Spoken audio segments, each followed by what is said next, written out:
We hope this information is helpful. Hi, everyone. I really like this group because you guys are really jumping in with the intro. Sometimes we have to like coax people out and be like, hey, it's fine. You can introduce yourself. But thank you so much. We are also going to be keeping a record of the chat in the Q&A. So if for whatever reason we're not able to get to your question on air or we miss it, we are going to try and follow up with you. There's also going to be information at the end about how you can get in touch with us as well. So as you can see here, this is the quick agenda. We're already doing intros. I just want to introduce you really quick to Taproot as well, up at the top, and kind of who we are, what we do. During the first part of the presentation, we're just going to also talk about what strategic planning is and why your nonprofit should start thinking about doing it if you have not already. We're going to go over what an actual strategic planning process looks like. So we're going to give you, like I said, the crash course on nonprofit strategic planning. And then we'll talk about how you, as a nonprofit leader, can access skilled volunteer support for phases of work during a strategic plan through our online marketplace, Taproot Plus. So if you haven't been able to check out Taproot Plus already, maybe you're already on there. If you're not, this will be a really, really great opportunity to get started on Taproot Plus. So we'll talk about that at the very end, and some pointers about how to go about posting opportunities to Taproot Plus. So first of all, who is Taproot? So this is who we are and what we do. Taproot empowers mission-driven organizations by mobilizing skilled volunteers to advance resource equity. So Taproot was founded with the understanding that organizations like yours, who might have the solutions to our world's most pressing social challenges, simply do not have the financial means or staff capacity to carry out their missions to their fullest extent.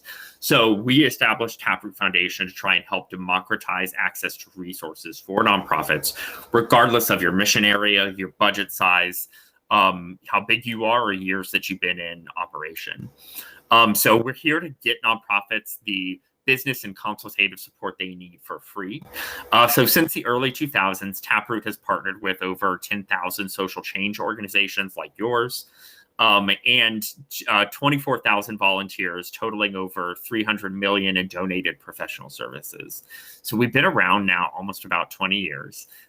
We aim to forge hundreds of pro bono connections every week through Taproot Plus, our online marketplace. But we also have partnered with over 100 Fortune 500 companies through our advisory services practice, which brings talented corporate employee talent directly to nonprofits across our network. So through the Taproot Plus platform, plus our advisory services programming, we are helping to lower the barriers for organizations looking to grow through professional consultative services. If you do sign up to become a member of Taproot Plus, you will be put into the pool of nonprofits that are kind of officially our users, meaning that if there are opportunities down the road for special programming that we run, things like pro bono marathons, speed consulting events with some of our corporate partners, we'll notify you of those as well if you're eligible, and actually encourage you to apply. So you can use the marketplace, and it'll also put you in a pool for those special opportunities as well.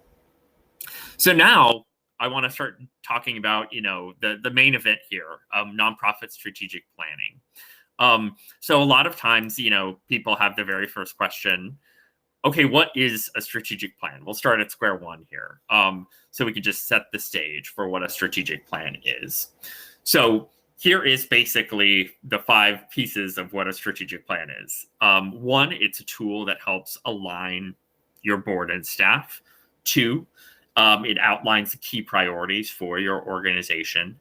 3, it's a tool that is systematic, structured, and ideally data-driven. 4, it's a tool that you can help for staff management, that will help you with staff management. And 5, it'll help you blueprint the acquisition of resources for your nonprofit.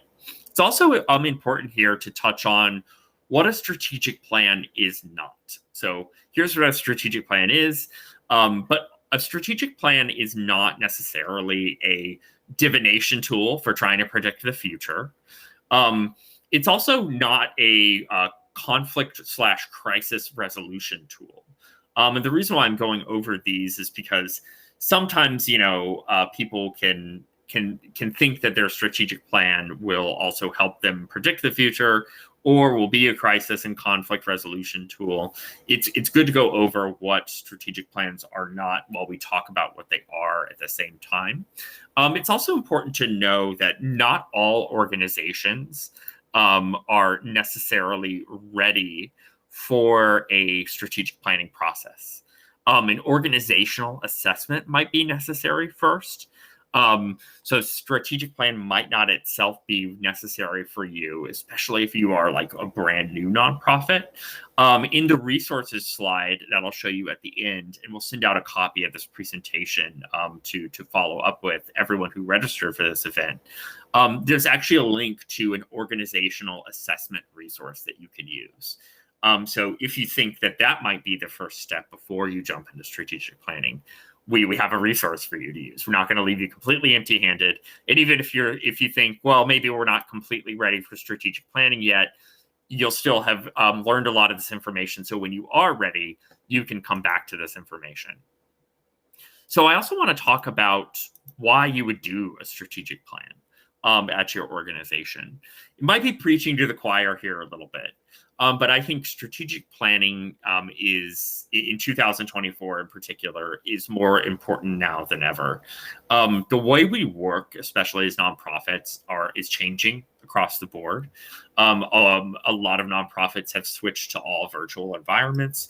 Taproot, we are a 501c3 nonprofit as well. We're a foundation. We have switched, our operations to a mostly all virtual environment. So historically, we've operated in city offices. We are now kind of an all virtual, national, remote kind of organization.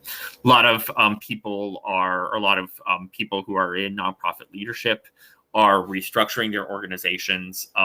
They're dealing with things like burnout in the nonprofit sector. Also, there's a lot of turnover in this sector right now. Like I said, probably preaching to the choir here a little bit, but having a strategic plan in place can help you get out in front of some of those difficulties that a lot of nonprofits are facing right now. So that's the why you'd want to do a strategic plan. But also, a strategic plan is going to help answer these core questions.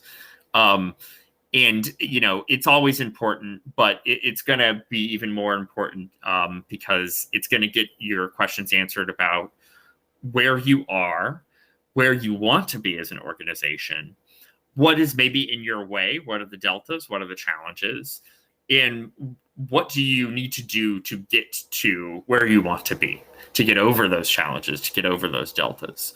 So ideally, any strategic plan is going to aim first and foremost to answer these core questions. No matter what your nonprofit mission is, no matter what you're doing, you're going to want to answer these core questions. And you're going to be thinking about those core questions while you're drafting any kind of strategic plan.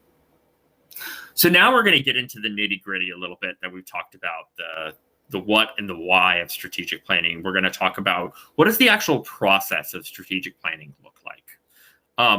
So consider this, like I said, the part where it's a crash course in strategic planning.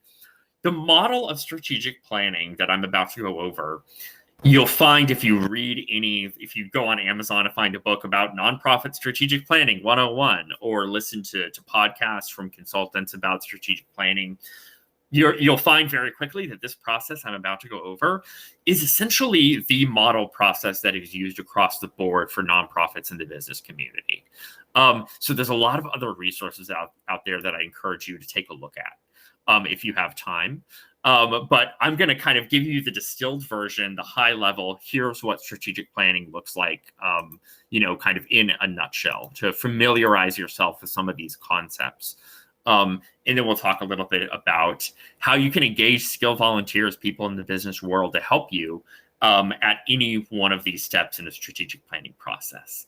So the first part of any strategic planning process that you're inevitably going to tackle is what we call the discovery phase, to borrow some language from the legal field. In the discovery phase, you are going to start by gathering important data about your organization. So it'll be in the form of some kind of information gathering or environmental scan that you do at your organization. You'll want to get all the relevant data. This is when you're just being a sponge. You're going to get all the relevant data and facts. So for example, maybe you collect some programmatic and financial data, and you find out that you have a really high donor acquisition rate, but there's no growth in individual donor bases, that you find.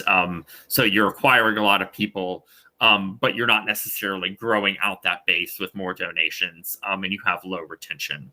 Or maybe you find out that personnel expenses at your nonprofit have remained flat over a 5-year period, but your budget is growing. So maybe that tells you maybe we need to invest some of our revenue or our budget in more personnel expenses so we can expand our operations. We have a margin to do that. That's the kind of data that is going to empower you to make critical decisions during your strategic planning process. Next, you're going to want to identify your stakeholders. So what are stakeholders? Stakeholders really are anyone with a critical role in implementation of your strategic plan. This can be your funders, individual donors, beneficiaries, the people who benefit from your programming, partner organizations in your community, clients, civic organizations, even, or state agencies. A lot of nonprofits work closely with public state agencies. These are all examples of what we're talking about when we talk about stakeholders. Again, anyone that's going to have a role in implementing your overall strategic plan. You're going to want to make sure all of those key stakeholders are identified during this discovery phase. We also recommend that, if possible, do as much of this in person. That'll usually yield more information and more candid information, more honest information. And the in-person, information gathering can also be done in groups. And it can be, if you can't do it in person, if you're delivering most of your programs virtually, you can still do it face-to-face via Zoom or Google or however. But we found the more you can gather this information face-to-face rather than just through email or surveys, the better quality information you're ultimately going to get. And then finally, as part of the discovery process, you're going to want to do a board evaluation. So you'll want to also aim to try and do this board evaluation independently if possible, meaning try to bring in someone from the outside to assist you with this. This is a really, really good opportunity to engage a consultant to help you do this board evaluation.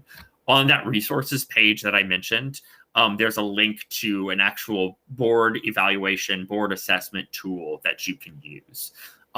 Board Source, the company as well, has a lot of good resources, but we'll hook you up with a link there for a board assessment and how to do one of those. And again, it's a really good opportunity to bring in some outside assistance to do your board evaluation.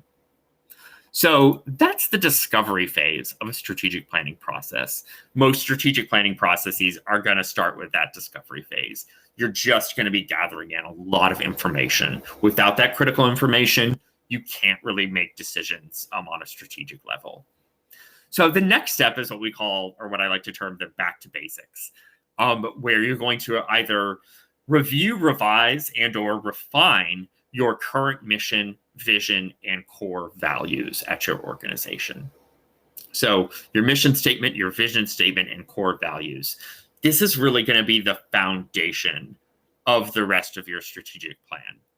You might already have a mission statement, but when you come back to think about strategic planning, you're going to want to make sure all of these things are revised and current. So when we talk about mission statements, I like to use, the first sentence of the preamble of the Constitution as an example. Everything else in the Constitution supports that overall mission. It's kind of the thesis statement for the nation, right? Or you could think about the mission I just shared with you from the Taproot Foundation itself. Taproot empowers mission-driven organizations by mobilizing skilled volunteers to advance resource equity.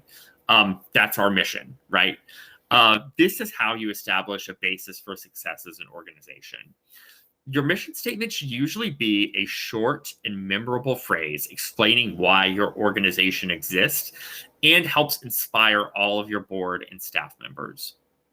It's very helpful to begin your mission statement with a verb or a present participle, so i.e. encouraging, building, or an infinitive, i.e. to build, to encourage.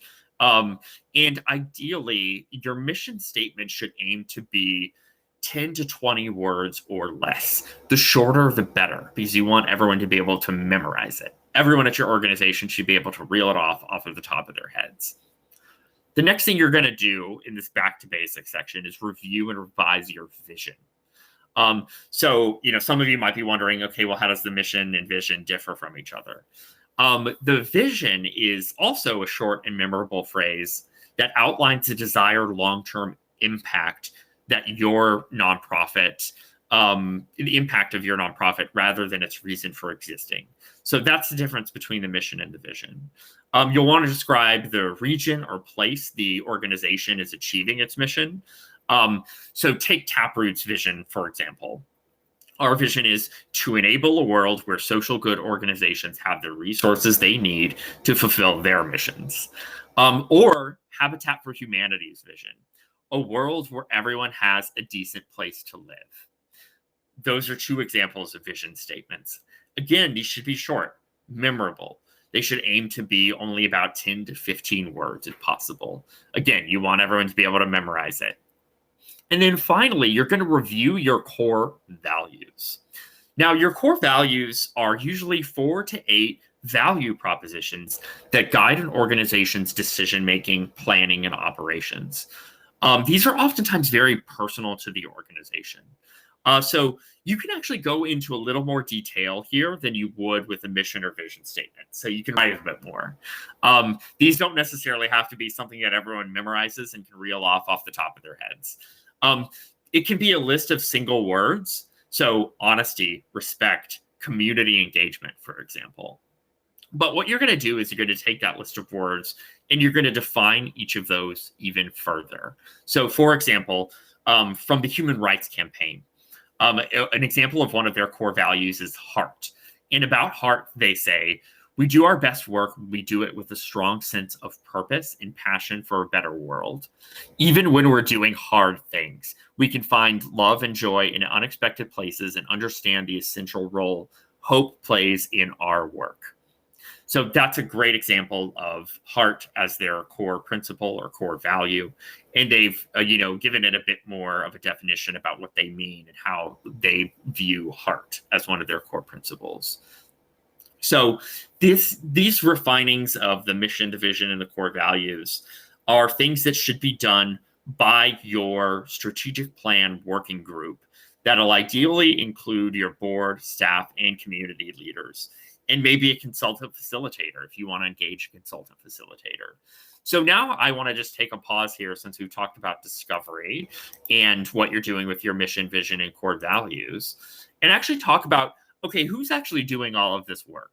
What kind of, team that you're going to assemble, a special team of people to actually do this strategic planning work. So I mentioned, your board, your staff, community leaders. Composing your actual team is going to be very, very important. And you want to start thinking about this, getting a jump on this right at the beginning. So we recommend you establish some kind of working group or strat plan committee who's going to come together and facilitate this work. So it's usually composed of 4 to 5 board members, whoever your leader is, so your executive director, your CEO, your president, relevant staff, and members of your community. Oftentimes, this is 1 or 2 people who have experienced your programs, who have benefited from your programs, program beneficiaries. Again, you can also include a facilitator. You'll want to aim to make sure that your working group is about 7 to 10 members in total. We usually recommend not going over 10 members, but we want to make sure no one feels overextended. But the group should still be small enough to where you can make core decisions easily. So usually no more than 10 people. So what are the responsibilities of this working group? Well, your responsibilities are going to be interviewing those key stakeholders, writing summaries of the data and discovery that you're gathering, assessing the high-level data, reviewing relevant documentation, and of course, communication, staying in touch with the rest of the working group between the meetings you have. This group is going to be the group that's going to present your data analysis or environmental scan to the board overall to ask for recommendations and feedback. So you're always going to be returning to your working group to incorporate feedback into your final plan. Usually during a strategic planning process, your working group should aim to usually meet bi-weekly if possible. We recommend keeping these meetings down to 45 to 90 minutes and not going over that, just to make sure that the burnout isn't setting in. Usually when we start hitting that 90-minute mark, I mean, right? Once you're in a meeting for 90 minutes, burnout and exhaustion starts to set in. You'll want to aim to recruit people into this working group who have knowledge of your programs, understand the community served, maybe you want some people who understand interviewing techniques, who are good interviewers. Hopefully they'll also understand your fundraising efforts. And then, people with data analysis and even accounting capabilities. I'm just throwing these out here as things, you'll want to find people who are capable in one or more of these areas. This is why the working group should be around 7 to 10 people. It helps you delegate these skill sets. And there are basically 3 key things each member of your work group should have. 1, passion about the organization and the mission. 2, bandwidth to devote 1 to 3 hours a week for homework for the working group. And finally, pretty much everyone in your working group should be computer literate if possible. So, Microsoft Office, Google Docs, Excel, any relevant software, especially if your organization is working virtually. This just helps ease, communication and make the work easier for you. So that's a bit technical, but computer literacy is definitely a must. So you can ask for volunteers to be on this working group, but we recommend usually brainstorming who would be a good fit first and then asking. So, your executive and your board co-chairs should probably make the ultimate decisions about who's going to be on the working group. And having someone be on your nonprofit working group is a great way to test out prospective board members from your community members. So if you are gauging community members, having those community members be involved in your strategic planning process can also maybe preview them to see if they'd be a good board member in the future. We want to make sure people are really invested in the organization. Also, something to watch out for. Try and avoid conflicts of interest in selecting community members if you can. So, for example, when you're thinking about community members and collaborators, you might be thinking about the leader of other nonprofits that you work with or partner with. But, those other nonprofits might actually be going after the same resources or funding or community partners. And that might be a conflict of interest for them for being part of your strategic planning process. So just keep that in mind as well when you're thinking about engaging community members as part of your working group. It can also be really helpful to just create a quick 1-page summary of the role, duties, and responsibilities for that member of the working group that you can share with the prospective candidates, give them a clear direction and idea of what it is they're going to be doing to see if they'd really actually be interested in being on your working group. So that's who should be in your working group and how your working group should be composed, and maybe how you should kind of aim to run your meetings and things like that. But now we're going to talk about the actual goal setting. This is in many ways kind of the main event of strategic planning. So let's say you've done your discovery process, you've got all the data, your working group has come together, written the necessary summaries, come to, all the analysis and conclusions about the data. You've refined your mission, vision, and core values.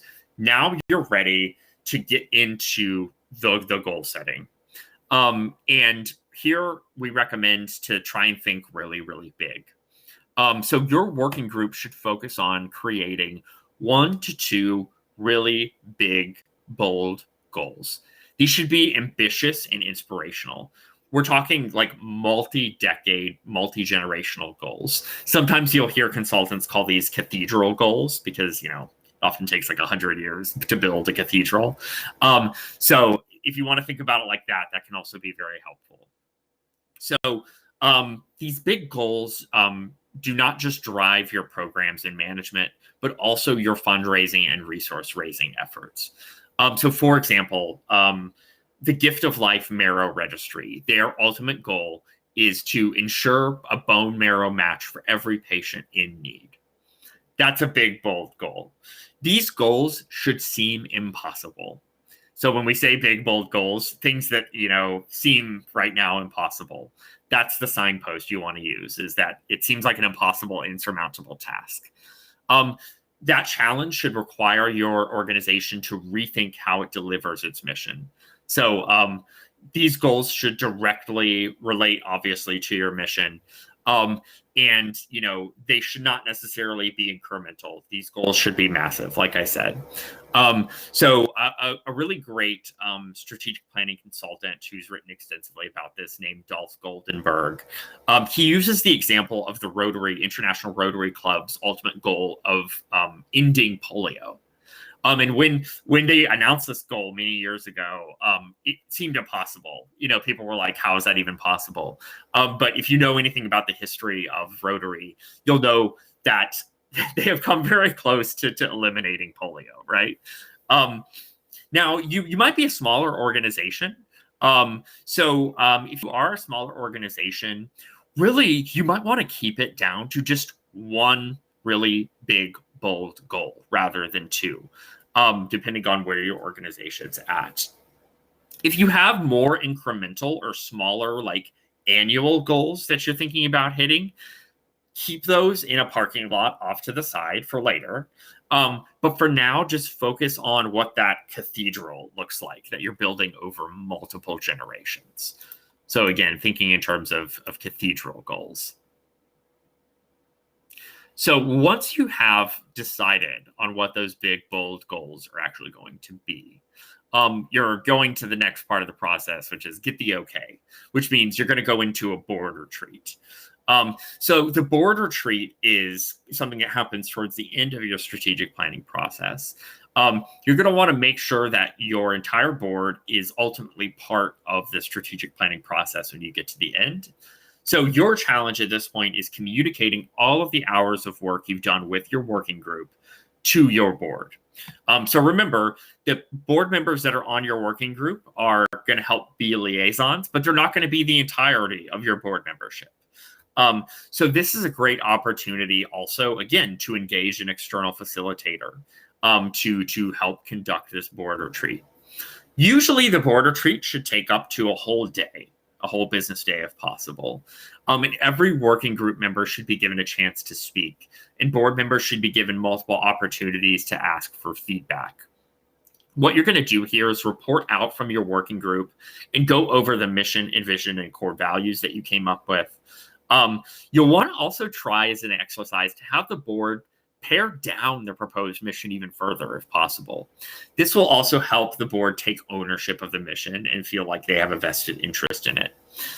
You're going to then review your big goals, your big, bold cathedral goals with your board. And hopefully your board's going to help you fine tune the goals without creating new ones necessarily. Remember, you should only have a max of 2 big, bold goals, and smaller organizations should really only aim to have 1. The board should then help you map out the process of achieving these goals. So again, Dolph Goldenberg recommends a technique known as mind mapping. There's even some great software tools you can use for mind mapping, but you think about mind maps as almost like a pyramid or a flow chart. So for example, if your organization's big, bold goal is making sure all children in Seattle get at least 30 minutes of physical activity a day by 2050, The board will detail all of the resources and activities and inputs necessary to make that a reality. Access to exercise equipment, partnerships with local schools, advocacy to local political leaders, educational programming for parents and teachers. So your board is going to help you game out every bit of the logistics that are going to go into making that goal a reality through this mind mapping process. So usually mind maps can be broken down into your mission, the goals, the objectives, and the activities. So you'll want to think about it, your flow chart, your mind map in terms of missions, goals, objectives, and activities. I'm going to give you an example of what I talk about here, because sometimes it can be confusing, especially what's the difference between an objective and an activity. So here's an example. Your organization runs a shelter for unhoused people with the ultimate goal of ending homelessness in your city. That's the big, bold goal. In the next year, you'll want to increase capacity by 50 people and invest in supplies needed to do so. That's maybe a smaller constituent goal. So to do this, you need to raise $25,000 in new revenue via new outreach and cultivating existing supporters to increase retention. That's an objective. Now you're going to decide to have your marketing team launch a crowdfunding campaign on social media. That's an activity that helps you reach that objective. And have them make personal phone calls to larger donors to let them know how much value they're providing to increase retention of those donors. That's another activity feeding into the ultimate objective. That ultimate objective feeds into your goal, which feeds into your mission. So you should be able to trace every little activity that everyone at your organization is doing, down from the emails they're sending to the programs they're running. And that's everyone from your paid staff to your volunteers should be able to trace what they're doing back up that mind map to the ultimate goal at the top of the pyramid. Every task that your team is doing should be traceable back to the mission of the organization. That mind map that your board's going to help you put together is what you're going to be able to use to do that. And then finally, at the board retreat, you're going to detail next steps. How will the strategic plan be written and presented? Who is going to be involved with the actual drafting of the strategic plan? How will it be approved, at the next board meeting, and what the timeline for approval actually looks like. And then finally, at the end of the board retreat, try and celebrate. Whether it's going out for a dinner or a happy hour or something like that, you'll want to come together to have some kind of celebration, because this is a lot of work and you'll want to recognize everyone's time and effort. So don't scrimp on the celebration phase at the end of any project, especially a strategic planning process with the board. So now I want to touch on actually crafting the plan itself and how you're going to structure it. So this is the basic structure for most strategic plans. You want to think about your strat plan like a pyramid. At the top, there's usually going to be an executive summary, which details your mission, vision, core values, along with those big goals and annual goals, the smaller incremental goals. You're oftentimes going to have a table of contents that goes along with that executive summary. You're going to want to also include a working group summary going over the planning, the environmental scan or the information that you synthesized, and also detailing the big goals and smaller goals of the organization. After you finish that board retreat, there's some follow-up work you're going to need to do to help structure the plan. So you're going to want to discuss the tactics for achieving the goals in your plan, the staffing that you're going to need, present a multi-year timeline, the fundraising efforts that you're going to be doing. And, some people put their mind mapping exercise in their strategic plan as well. Here, I also want to caution that strategic plans can come in all shapes and sizes. There is no one-size-fits-all plan. You don't want to think that just because an organization has a 100-page strategic plan with a built-out appendix and glossary in the back, that you need to have one just like it, okay? An organization that has only 5 employees is going to have a different strategic plan than the Red Cross or something like that, right? So I don't want to be overly prescriptive there and seeing, another nonprofit's massive strategic plan. But a good length for strategic plans is anywhere from around 15 to 25 pages.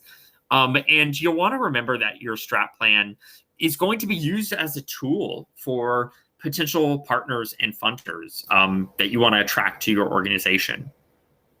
It should be detailed enough to act as a guidepost as well for new leaders coming into your organization.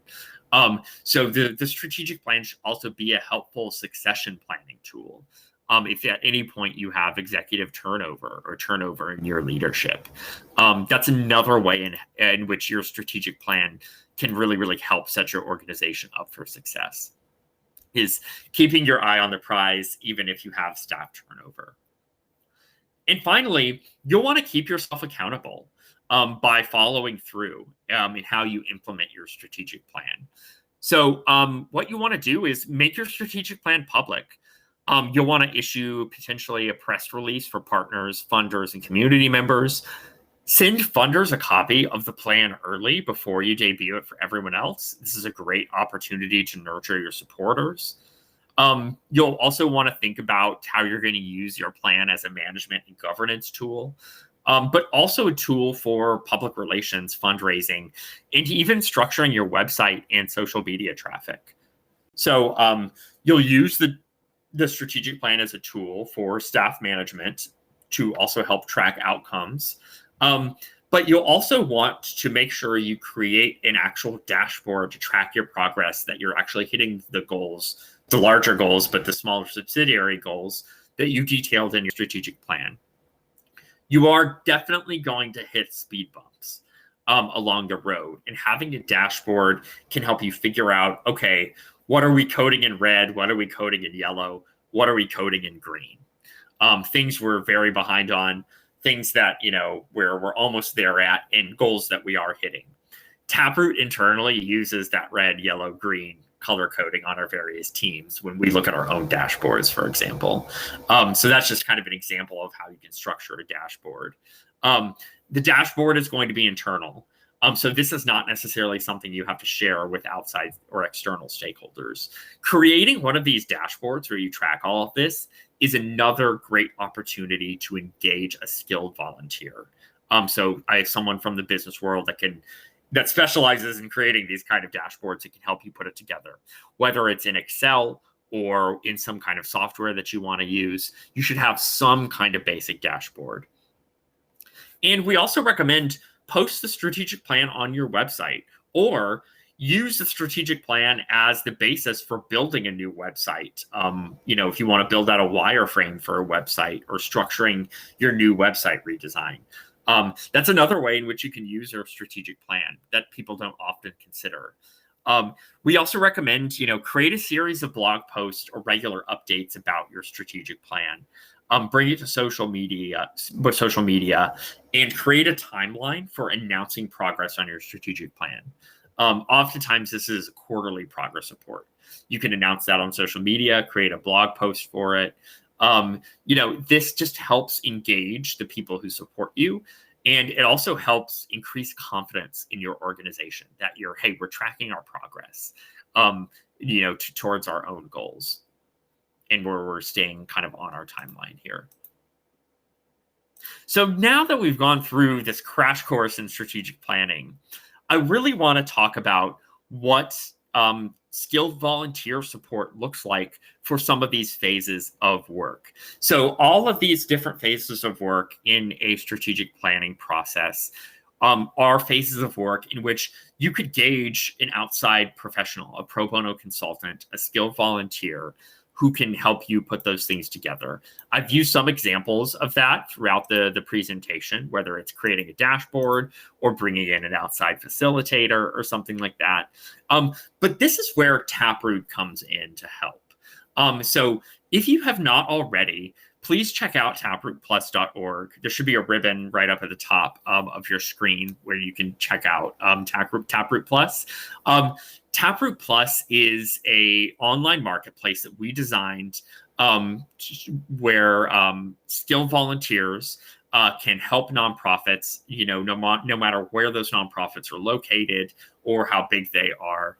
And it's completely free to use for nonprofit organizations. So this is the way that Taproot is scaling up the pro bono movement and making sure all of those who want to use pro bono support have a way to do so.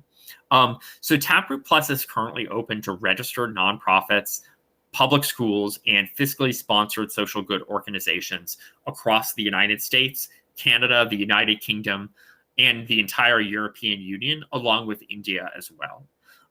So we're trying to expand geographically as much as possible. Currently, we're only open in those jurisdictions for users. Believe it or not, there are some legal hurdles to establishing an online pro bono marketplace that we have to overcome to open in overseas markets. I highly encourage you to log on to Taproot Plus right now if you don't already have an account. Start poking around and thinking about potential projects that you could bring to our marketplace that we could start getting up in front of skilled volunteers. We facilitate pro bono opportunities in marketing and communications, information technology, HR and leadership development, and business strategy and finance. So if you have needs that could be classified under any one of those larger skill sets, you could bring them to Taproot Plus to start sourcing for skilled volunteer support. I want to talk about what some of these projects would look like, though, in terms of strategic planning. So like I laid out for you all, there are multiple areas of strategic planning that you could engage a consultant, whether it's facilitation, information gathering, messaging, or the metrics part. And I've just listed out quickly under each of these, 2 different types of projects you could use to gauge, a volunteer skill set. So there's that facilitation skill set. Maybe you want to hire an outside facilitator or bring on an outside facilitator for your board retreat. The information gathering. Maybe you want a data analysis professional to help you synthesize your budgetary information along with your programmatic data and lay that out for you during that discovery phase of your skill or your strat planning. Maybe you need help with the messaging. Maybe you want a copywriter to come in and actually help you draft and write out the strategic plan. Or maybe you don't know the first thing about creating a dashboard where you can measure your key performance indicators. And you want someone to come in, maybe create a basic dashboard to measure progress on your strategic plan and train your team on how to use it. These are all just a smattering of examples of how you could gauge a skilled volunteer in getting support for your strategic planning process. So if you create a Taproot Plus account, we're going to ask you for basic information about your nonprofit, a website, if you have one, your mission. And once you do that, once you've created your nonprofit account, you can begin posting listings for projects up on our marketplace. And we're going to take those project listings and we're going to start boosting them out to skilled volunteers in our marketplace to try and get them interested in your project and encourage them to apply. So when you create your account, you're eventually going to be directed towards a page that looks like what's on the right side of the slide here. We're going to ask you 3 basic free answer questions about what you want to get done. And I'm going to just quickly go over each one of these in a little bit of detail so you know how to craft the perfect project post. We're going to ask you to describe the final deliverable, what you would like the skilled volunteer to help you complete.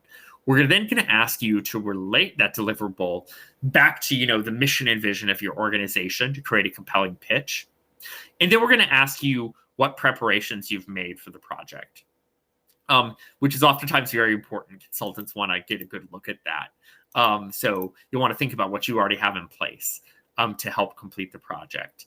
So for the first free answer section here, I've just given you an example of what I might put down if I'm interested in engaging a skilled volunteer who's proficient in messaging and copywriting to help us figure out our mission and vision statements.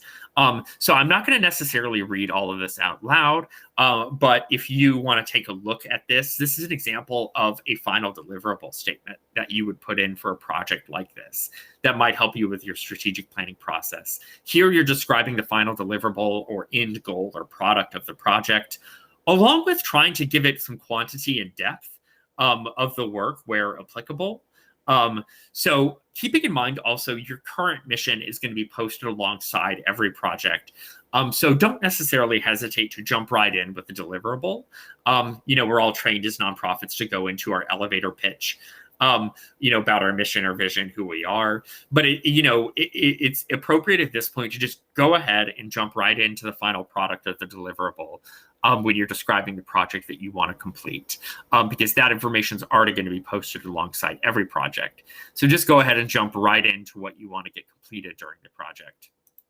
Then during the second free answer question, we're going to ask you to try and relate that deliverable that you just described back to the bigger picture of your organization. So, how does this deliverable help advance your organization's mission? Try and make that apparent. This is really where it helps inspire skilled volunteers to actually want to work with you, because chances are they're reaching out to your nonprofit because they like what you do, or maybe it's an issue area that you work in that is very near and dear to their heart. So get them inspired about helping you complete this project together. And then finally, last but not least, we're going to ask you to detail what preparations you've made for the project and any forethought you've given to about implementing the project once it's finished. So if you have resources that are already, ready to bear on this project, if you have an old mission or vision statement for this project in particular, you'll want to talk about that, or any of the necessary literature and documentation that your nonprofit's compiled over the years that'll help this person who's an expert in messaging help you craft those key deliverable statements, along with your vision statements to ultimately select from which one you want to go with. So here's where you're going to demonstrate readiness. So that in a nutshell is kind of how to craft the perfect pitch. What's going to happen is we'll compile all of those answers into a cohesive listing. We call it the project overview. And that's what's going to go up on the marketplace to start attracting skilled volunteers to your project. So once we've reviewed and approved your project to go up on the marketplace, we do review all the projects before they go on the marketplace. The project will go up on our marketplace, and then we're going to start encouraging skilled volunteers with the right skill set to apply to your project. So you'll see here on the right side of your screen, just kind of a basic layout of what your dashboard looks like for managing your pro bono project that you've posted to our marketplace. We recommend make sure to just check your email from emails from us, because if someone reaches out in interest, we will shoot you an email saying, hey, someone reached out in interest. Here's the instructions for getting in contact with them. The real goal of these project posts is to get their feet in the door, so to speak, to schedule a call with you to go a little more in depth about the project. So from your dashboard, you'll be able to schedule screening calls with applicants. That's what's happening here on this example we've given. We'll set up the time in the conference line. We'll help confirm that for both parties. And we'll even give you a conference line you can use to actually to meet each other. You'll also be given email information. So if you say, hey, let's just meet on Zoom or Google Meets or wherever, you can do that as well. We are not going to be offended if you don't use the assigned conference line. But from your dashboard, you can manage all of your applicants that come in. And ideally, you'll find a person that you think would be a really good match to select to help you on this project. And then you can match with them in the system on Taproot Plus, and the project will be officially matched. So that in a nutshell is kind of how Taproot Plus works as a marketplace. I know we're coming up on time here, and I want to make sure we have some time for Q&A. Get to any of your questions. But I also want to give you a preview of the sources and resources page here. We're going to send out a PDF version of this presentation. So I know I referenced some of that board assessment and organizational assessment. You'll have those tools here listed in the links as well that you can take a look at if you want to do some further reading. And now I just, as promised, want to get to any questions you might have either about strategic planning or using Taproot Plus. I also want to encourage you to reach out to us at help@taprootplus.org. We are, again, also going to be sending a follow-up, the recording of this presentation along with the deck, to all people who registered for this. And if you have anyone in your network or at your organization that you might want to forward that information to that could benefit from this presentation, feel free to do that as well, and encourage them to reach out to us as well. So I want to make sure I have some time here to take a look at stuff that came in terms of questions and that we can answer online here. Again, if we don't get to your question online, we are going to try and review the chat to make sure we follow up with everyone. A good question about timelines here. How long should the evaluation take? Months or years? This is highly dependent on your organization, but generally a strategic planning process, you're probably looking at a series of months, anywhere from 5 to 7 months for your whole strategic planning process. This is a really big initiative that is going to define what your organization does probably for several years. So when I talk about the strategic planning process, we're talking in terms of months with regard to the timeline. There's things like that with the board retreat, for example, that are only about a day or two, but really it's that discovery phase, that evaluation phase that, could last several weeks while you're synthesizing all that information and bringing it together, along with having several meetings about your mission, vision, and core values and getting those defined, especially if you are engaging skilled volunteer support. So when we talk about a strategic planning process, we're talking about months, not necessarily weeks, but in total months. Each given section could take several weeks to complete before you move forward for the next one. How can attendees and nonprofits access the board evaluation? So that is going to be listed on that resources page that I showed you earlier. So when we send this out, I think it's the last resource listed there. I can actually go back and show you all that. The board assessment tools is the last resource there. So if you want to take a look at that, you'll be able to see that. Really helpful. If you want to do a board assessment before you start engaging on the rest of your strategic planning process. And we have a question kind of about the pyramid that I talked about.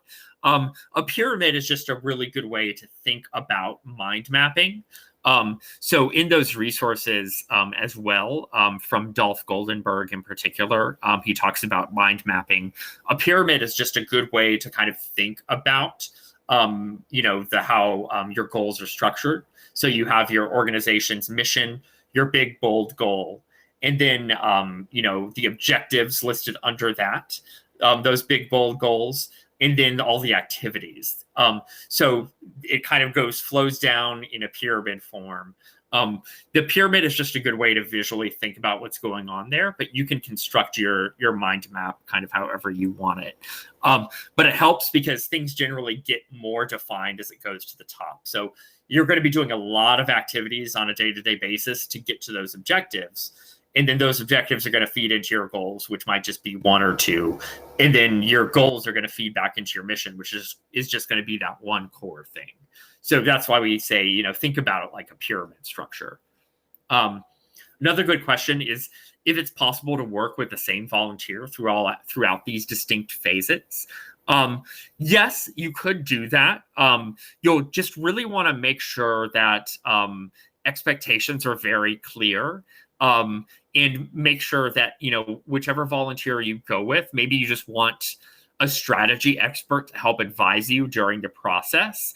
They'll have to agree to kind of be on tap for you over a series of months. So you'll just want to make sure that expectation of the timeline is clear. You'll want to bring them on over a series of months. And where possible, you'll still want to try and quantify that or define it. Say, we'd love to just be able to gauge, 3 or 4 hours of your time every 2 weeks, during our strategic planning process so you can advise the process. Again, if you can add quantity or depth, the more details, I think the better. think strategically how you're going to leverage their time, and make sure the timeline is very, very clear from the outset, that you're looking for someone to give you advice throughout the entire process. Another final question, I kind of already answered this in terms of eligibility. If Taproot supports organizations in Africa yet. Unfortunately, right now, we're not available for organizations or skilled volunteers in Africa.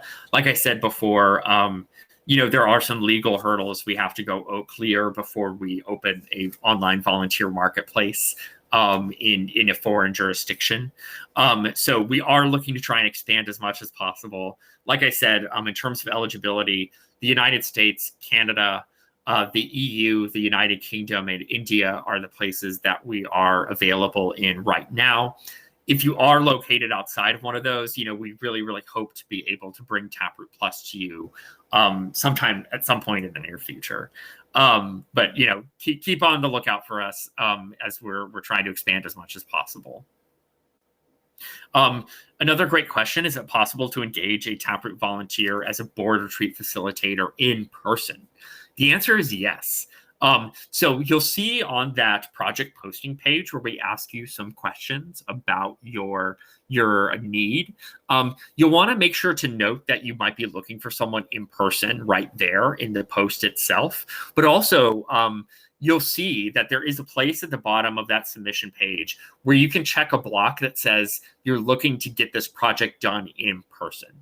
Now, what that does is it means that we only boost the project post out to skilled volunteers that are kind of in your immediate area. So within the kind of immediate area of where you're at. If you're in a larger metropolitan area, this isn't so much of a problem because you have a very large market of consulting assistant. If you're a nonprofit located in maybe a smaller mid-sized city or a rural area, then you might want to consider that. It might be more of an uphill battle just because the market might not be as big there. So just keep that in mind. But yes, you can list a project as a local only project that you're looking for someone to come kind of in person. Yeah, and another great question, would you suggest identifying any deliverables in our annual goals? Yeah, so I think if you're asking about the strategic planning process itself with in terms of your annual goals, you can definitely do that. And I think inevitably you're going to come up with smaller annual goals while you're having that kind of larger conversation about your big goals. Again, you'll want to, while you're doing the process, create a parking lot to kind of put those annual goals in, because when you're doing the mind mapping, those smaller annual goals are probably going to come in your mind mapping. So they're going to kind of sit under the bigger, bolder goals as smaller annual goals that you're going to reach. Oftentimes your annual goals, when I go back to that mind mapping of mission, goals, objectives, activities, your annual goals are going to come into that objectives point.